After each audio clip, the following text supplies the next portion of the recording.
All right, so let me take some questions. All right. Starting, would you recommend to do an inspection for new construction home? Yes, yes, yes, yes. Always get an inspection. I know it's $400. It's a pain. It adds up the closing costs, but at the same time, here's my perspective because I care more about you than the builder. I hate to say it, even though I'm a builder. Um, what if something got missed?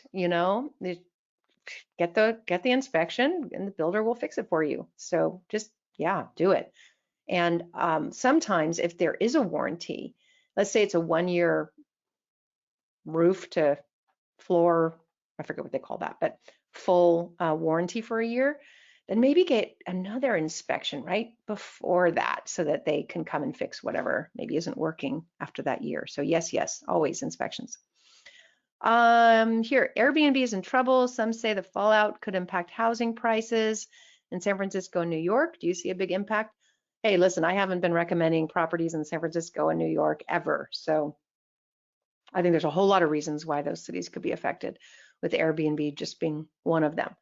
But when you have a market that is just so expensive, it's concerning to me in general. However, I will say that my niece is an agent in the San Mateo area, and she said she's never been so busy, never had so many showings, never had so many closings.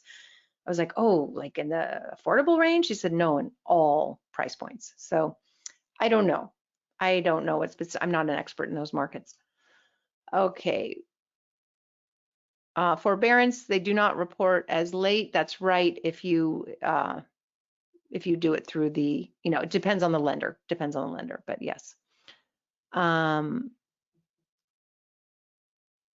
Let's see.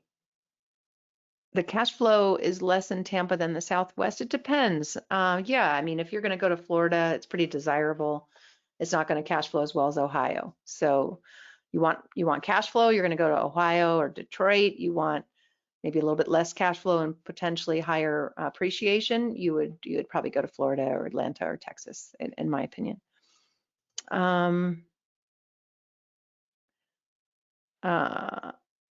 Yeah, so as far as Detroit, yeah, Detroit proper is a whole different animal besides the suburbs. So we were avoiding parts of Detroit anyway, and really focused on just certain neighborhoods, and that's probably why those neighborhoods are performing well, and a certain price point within those neighborhoods. It's all over the place. Yep, somebody said it's all over the place. Absolutely, you've got to be super, super careful where you invest. Real Wealth is not investing in the San Francisco Bay Area. What do you think will happen to prices there? Tech companies are considering shifting workers out of the Bay Area to mini tech hubs like Boise and Colorado Springs. They're not considering, they are. Austin is a big tech hub. Atlanta's a big tech hub. You saw Detroit's a big tech hub. Reno, that's what we're building there. The big tech hub. Utah, oh my goodness, so much tech growth. So yes, absolutely. Now the San Francisco Bay Area, the Silicon Valley, it is the hub. It's where the money is. I don't know if that's ever going to change. So it's just San Francisco is one of those unique places. I grew up, born and raised there. Just it does its own thing. So I can't really comment on it. All I know is that potentially prices could go down and it could be an opportunity, but according to my niece, that's not the case at all. She's just selling property like crazy. Someone said my debt is good. I have real estate debt. Heck yeah, when you use debt to buy an asset that cash flows and the cash flow covers the debt, that's good debt. If you use debt to go on a vacation that you can't afford or buy some clothes you don't need, that's maybe not as good a debt. I have 2 investments in Florida and I want to invest in a third. Whoops. Uh-oh. Am I still on? I don't know what just happened. Oh, did you take over? I think she took over. Okay. I have 2 investments in Florida and I want to invest in a third property for rent, but I don't want to have all the eggs in the same basket. Which other city outside of Florida do you recommend for investment in real estate or for rent? Well, what we know is that Texas, Houston, and Dallas, they just have such diversification in employment base. So that's a very popular place to invest. No state income tax, huge demographic shift to Texas. So people looking for kind of a similar type of thing, which look at Texas. Texas and Florida are both really growing. So is Atlanta. Those are good markets. If you want more cash flow, then certainly look at Cleveland, Cincinnati, Indianapolis. These are good, stable markets. Financial Times reported today, according to a Gallup poll, 50% of Americans believe this is a bad time to buy real estate. It has not been this low since 2008. Can you pick this one apart? Yeah, for sure. Everyone is freaking out and nobody knows when this will end. So as soon as things change, which could happen very quickly, then or not, or not. I'm feeling more optimistic these days. But yeah, I mean, right now people just don't know. They don't know and they're scared. So whenever people are scared, they assume it's a bad time to buy real estate. Based on that slide I showed earlier, there are some very, very, very large firms that think Q3 is going to be pretty strong. So that's a signal of something. I missed the Houston webinar. How does their job and rental market look? Amazing. I was so shocked because Houston's another one of those markets that everyone is saying is going to be hit so hard, and you would think so with oil, but they have so much more than oil in Houston. Big, big diversified job market. They've had, that Houston team in particular is really strong. They have very strong property management, and they had record collections and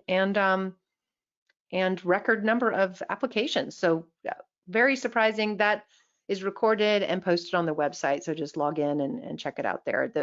The first part, I think like the first 10 minutes, it'll talk about that. Thank you for the positive point of view. Much needed. So tired of the hyper biased news with lack of solid facts, feeding fear, looking forward to the future. Hey, listen, I was one of them. I mean, mid-March, I was freaking out.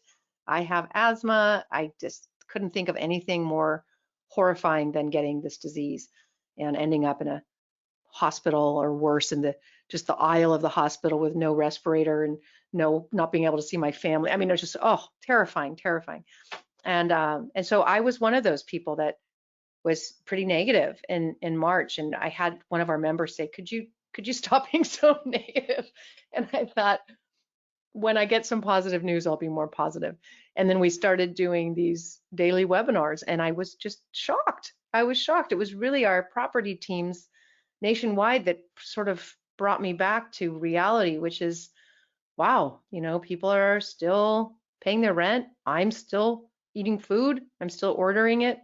Like I said, I had a plumbing issue. I had a plumber here. I mean, it's kind of, there are people still working. So I appreciate it. I feel better giving some positive news too. Let's see, someone said I called Experian, TransUnion, and Equifax. They said forbearance will not affect your FICOs. Awesome. And again, I imagine it depends on the lender. So just always verify with your lender. If you were starting out investing and had $50,000, where would you start and in which market would you consider? That's a great question. I really love them all. It depends on if you want cash flow or more appreciation. I would definitely stick with a landlord-friendly place. A lot of people start with Cincinnati because she's just takes such good care of people. But they're all such good teams. It really just depends on who you connect with. So what I would do is watch all of the webinars that we've done in each market. There's a lot of them, but they're only an hour, so that's 15 hours of investment in seeing who you connect with, which area you like, and then go from there. I would also highly recommend that you have an appointment with one of our investment counselors. It's free.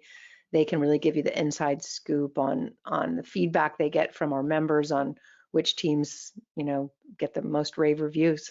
So definitely do that. That's free. Remdesivir, I don't know if I said that, is supposed to be effective. Yeah, that's the one that's like $1,000 a pill or something. But yeah, it's good. I hope it's effective. I just would rather it be the hydroxychloroquine that's $10 a pill. And if you take it early onset with zinc, then that's cheaper. What's interesting though is when you go to a U.S. hospital, or, if you're feeling sick, they won't talk to you until you're real sick. So that's not health care, that's sick care. Where do you see interest rates going in the next few years? I think they're going to stay down. I think it's going to be a strong effort to keep the economy stimulated. So I think they'll stay low.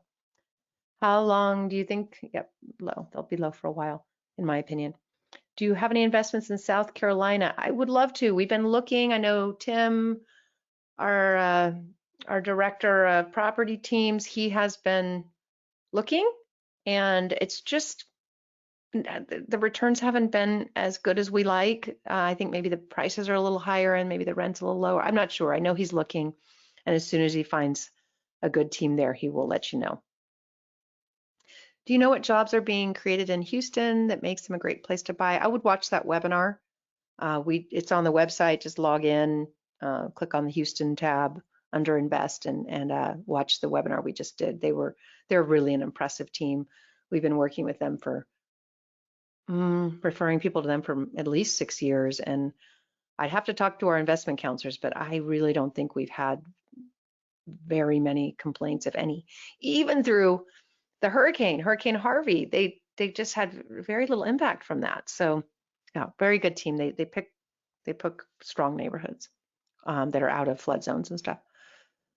Not being political, but Trump is excited about reopening the economy and make it booming.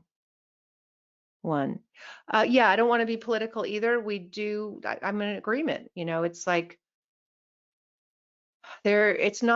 it doesn't even necessarily matter what Trump thinks. What he's doing is handing that power to governors where it belongs, and it really doesn't even belong with governors. It belongs with you and me as individuals. We should be determining that. And when in the beginning, when this all started, it was individuals, it was businesses who made the decisions. We didn't know what this thing was. All we saw was terrifying information from China and Italy. And companies just said, we're not going to take the risk. Some companies probably shut down because they didn't want liability. Some companies just shut down because they didn't, want to get their employees sick or whatever. I mean, Real Wealth, we were one of the first ones to cancel our live event. Nobody told us to do that. There was no government entity that said, you better shut down your live event. We just thought, man, I don't want any of our members to get sick because we had an event. So we'll just do an event online, And so I think it really should be in the hands of the people to make that decision, in my opinion. That's, again, I'm just giving my opinion, take it or leave it. So Trump is, I think the way I'm understanding it is he's saying, hey, it's up to the states. And that seems, and there's some states that are jumping on it and others that aren't. California seems to be more affected by this virus. I'm in LA where we're getting hit pretty hard. So I don't expect to be going out and running around LA anytime soon until I know that I can take some kind of, so that there'll be some solution for me. But what we do see is that our hospitals don't seem to be overwhelmed. So that's great. Whatever we're doing is working. So hopefully we, as responsible people can figure out how to get back into the world without getting sick, taking care of ourselves, eating well, keeping our immune systems high, wearing masks, keeping distancing, whatever it takes to be able to go back to life again, but in a more protected way.